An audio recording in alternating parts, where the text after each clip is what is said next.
Sometimes good to be in second place to chase the leader. In auto manufacturing, the opposite is true. You want to be out front. Our next guest, no stranger to anybody who follows the auto industry, is Richard Hammond. He is the one of the three hosts of Top Gear and also going to be hosting his new own program, a spin-off program called Crash Course. Richard, you've recently written a piece saying BMW, the new BMW, is tremendous, if we could, and liken it to possibly the best car ever made.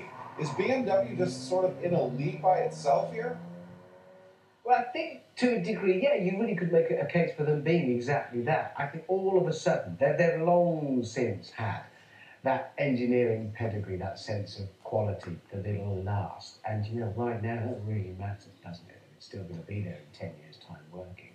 And I think across their range of cars, not just the 3 Series, the 5 Series, the 5 Series diesel, what doesn't it do that you want a car to do? And that seems to be what they've addressed. They're managing to turn out cars that just do everything you need them to do very well and give the impression they'll still be doing it in 10, 20, 30 years' time. There's also the business of design. I mean, they went through a slightly tricky phase, didn't they? You had the Z4 here. The Z3, ho-hum. The Z4 came along, it was a bit striking looking. Suddenly, it's come together, as with the 7 Series. So I think they've really had a bit of a turnaround. Not a turnaround, actually, that's too strong a word. They've stuck to what they've always done, which is build cars that last. Build cars that you just get in and think, yeah, this is still going to be here in a decade's time. But they've somehow brought it all together and turned out cars that are a really good, cohesive whole.